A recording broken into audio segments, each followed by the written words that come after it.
स्वर्गीय पिता, धन्यवाद प्रभु आज के सुंदर बाइबल अध्ययन के लिए जो आपने हमारे जीवन में दिया।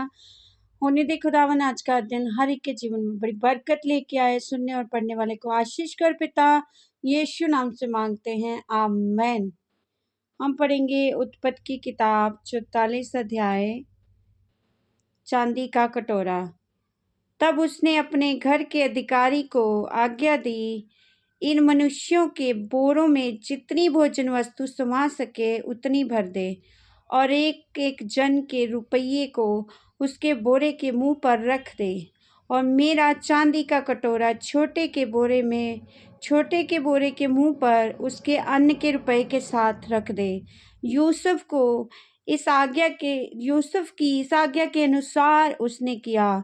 भोर होते ही वे मनुष्य अपने गदों समेत विदा किए गए। वे नगर से निकले ही थे और दूर ना जाने पाए थे। यूसुफ ने अपने घर के अधिकारी से कहा, उन मनुष्यों का पीछा कर और उनको पाकर उनसे कह, तुमने भलाई के बदले बुराई क्यों की है?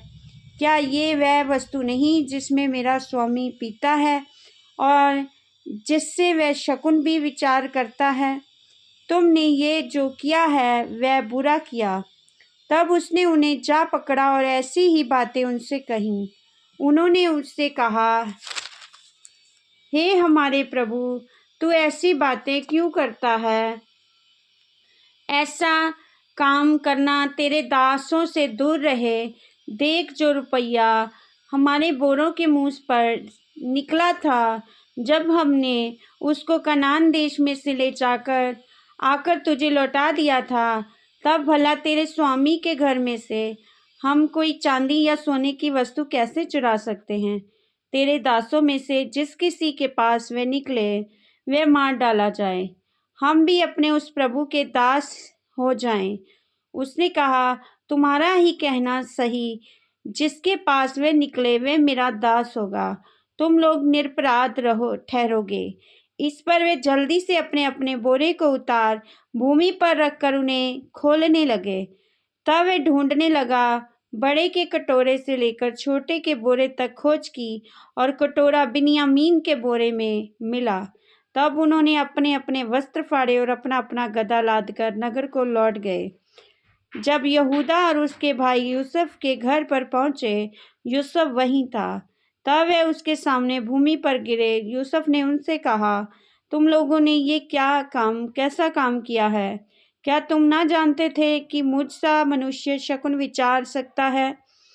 यहूदा ने कहा, हम लोग अपने प्रभु से क्या कहें?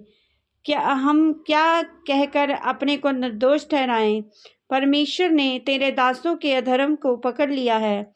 हम और जिनके पास कटोरा निकला वह भी, हम सब के सब अपने प्रभु के दास ही हैं। उसने कहा, ऐसा करना मुझसे दूर रहे। जिस जन के पास कटोरा निकला है वही मेरा दास होगा, और तुम लोग अपने पिता के पास कुशल क्षेम से चले जाओ। बिन्यामीन के लिए यहूदा का निवेदन। तब यहूदा उसके पास जाकर कहने लगा, हे मेरे प्रभु, तेरे दास को अपने प्रभु से एक बात कहने की आज्ञा हो। तेरा क्रोध तेरे दास पर ना भड़के, क्योंकि तू तो फिरौन के तुल्य है। मेरे प्रभु ने अपने दासों से पूछा था, क्या तुम्हारे पिता या भाई हैं? और हमने हमारे प्रभु से कहा था, हाँ, हमारा बूढ़ा पिता है, और उसके बुढ़ापे का एक छोटा सा बालक भी है, परंतु उसका भाई मर गया है, इसलिए वह अब अपनी माता का अकेला ही रह गया है, और उसका पिता उससे स्नेह रखता है। तब तूने अपने दासों से कहा था, उसको मेरे पास ले आओ, जिससे मैं उसको देखूं। तब हमने अपने प्रभु से कहा था, वह लड़का अपने पिता को नहीं छोड़ सकता, नहीं तो उसका पिता मर जाएगा।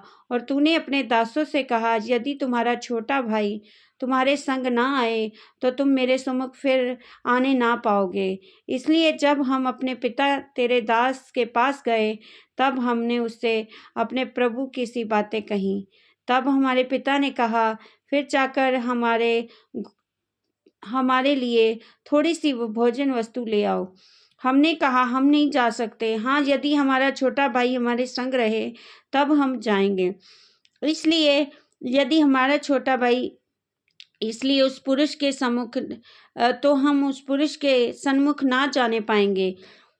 तब तेरे दास मेरे पिता ने हमसे कहा, तुम तो जानते हो मेरी स्त्री के से 2 पुत्र उत्पन्न हुए और उसमें से एक तो मुझे छोड़ ही गया और मैं निश्चय कर लिया कि वह फाड़ डाला गया होगा और तब से मैं उसका मुंह ना देख पाया। अतः यदि तुम इसको भी मेरी आँख की आड़ में से ले जाओ और कोई विपत्ति इस पर आ पड़े तो तुम्हारे कारण मैं इस बुढ़ापे की अवस्था में शोक के साथ अधोलोक में उतर जाऊंगा। इसलिए जब मैं अपने पिता तेरे दास के पास पहुंचूं और वह लड़का संग ना रहे, उसका प्राण जो इसी पर अटका रहता है, इस कारण ये देख के कि लड़का नहीं है, वे तुरंत ही मर जाएगा, तब तेरे दासों के कारण तेरा दास हमारा पिता जो बुढ़ापे की अवस्था में है शोक के साथ अधोलोक में उतर जाएगा। फिर तेरा दास अपने पिता के यहाँ ये कह के इस लड़के का जामिन हुआ है, यदि मैं इसको तेरे हाथ ना पहुँचा दूँ तो मैं सदा के लिए तेरा अपराधी ठहरूँगा। इसलिए अब तेरा दास इस लड़के के बदले अपने प्रभु का दास होकर रहने की आज्ञा पाए। ये लड़का अपने भाइयों के संग जाने दिया जाए, क्योंकि लड़के के बिना संग रहे मैं कैसे अपने पिता के पास जा सकूँगा। ऐसा न हो कि मेरे पिता पर जो दुख पड़ेगा वह मुझे देखना पड़े। इस वचन के द्वारा प्रभु सबको ब्लेस करेंगे। आमीन। सबको जय मसीह।